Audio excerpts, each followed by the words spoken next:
Je suis parti sur certains reportages dangereux en me disant si je me fais défoncer là-bas, tant mieux, quoi.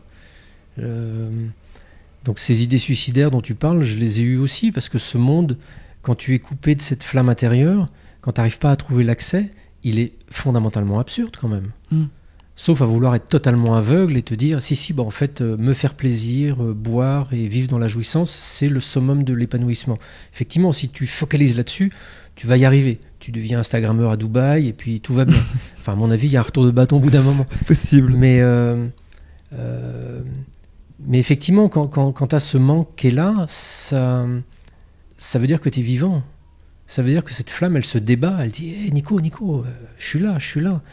Donc, j'aurais pas spécialement de conseils judicieux à te donner parce que je me suis débattu avec ça aussi très très longtemps. Comment t'as fait, toi ? Tu sais, je pense que la chose la plus importante à faire, c'est déjà d'essayer de se regarder avec honnêteté et de travailler sur soi. Pas tout seul, parce que tout seul, on n'y arrive pas, on n'a pas le recul nécessaire.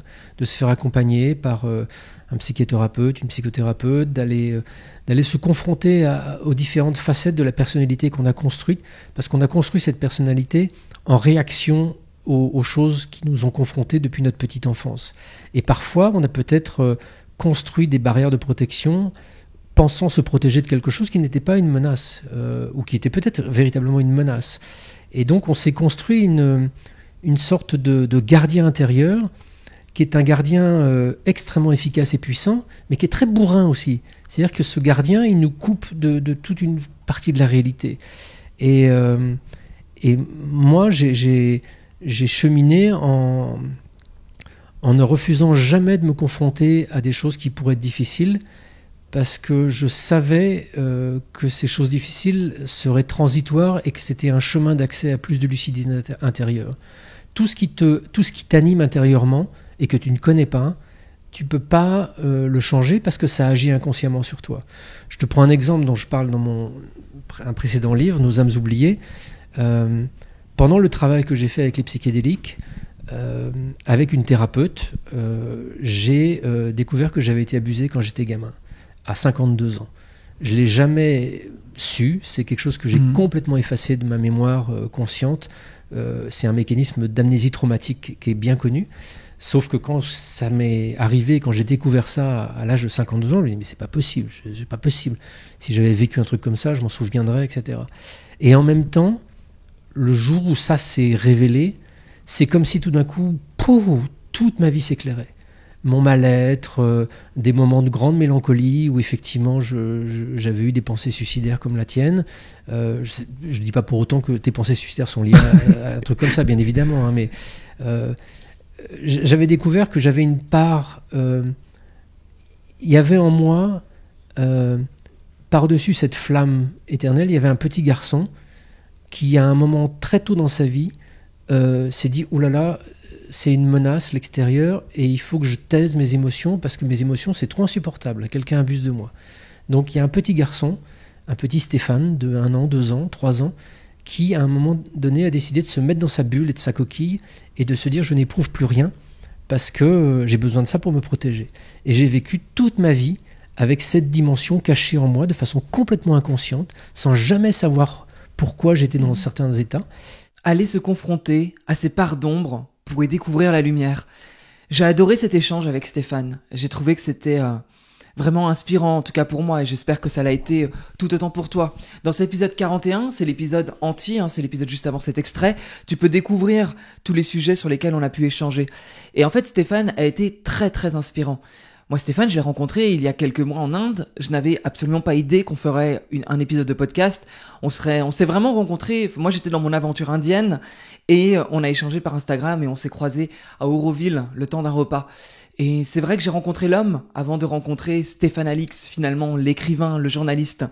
Et du coup, j'étais loin d'imaginer qu'on ferait cette interview aujourd'hui et encore loin d'imaginer, mais encore plus loin d'imaginer qu'on aurait un échange aussi intime finalement, qui va au-delà du livre.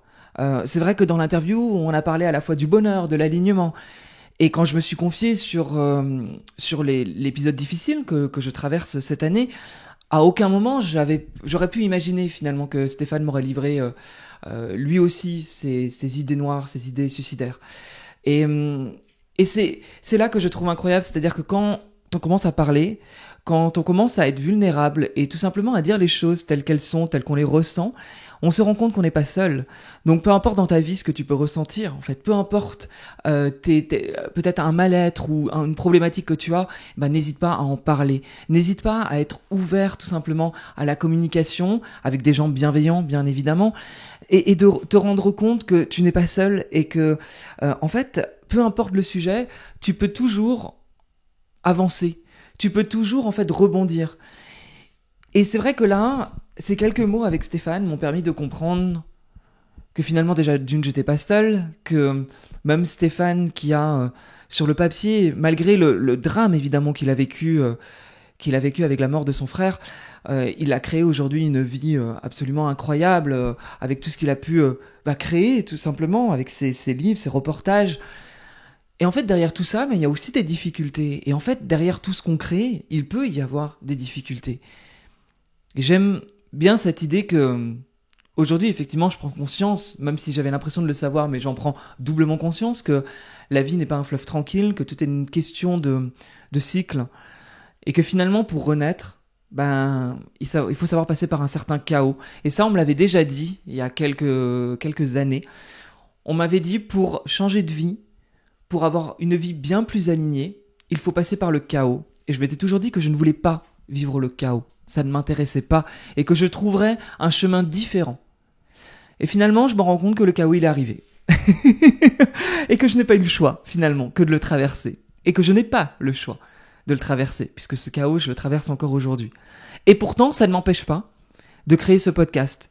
D'aller à la rencontre de gens incroyables. Et en fait, de dire les choses avec simplicité. Et de dire que les choses ne sont pas toujours faciles. Et pourtant, ça ne m'empêche pas de faire. Et on en a beaucoup parlé aussi dans l'interview avec Stéphane, l'action. L'action, l'action, l'action. Malgré les doutes, il faut passer à l'action. Et c'est ce que je fais, finalement. Bref, j'espère en tout cas que cet épisode t'aura parlé. N'hésite pas à laisser 5 étoiles sur Apple Podcasts, Spotify et un petit commentaire. Tu sais que voilà, ce genre d'interview intime, ce genre d'interview un peu incroyable, où j'aime avoir ces échanges intimes avec les personnes, plus tu mettras des notes, plus tu mettras des commentaires, plus le référencement sera bon et plus je pourrai avoir ce genre de témoignage, ce genre d'échange. Donc n'hésite pas, vraiment. C'est une véritable façon de me soutenir.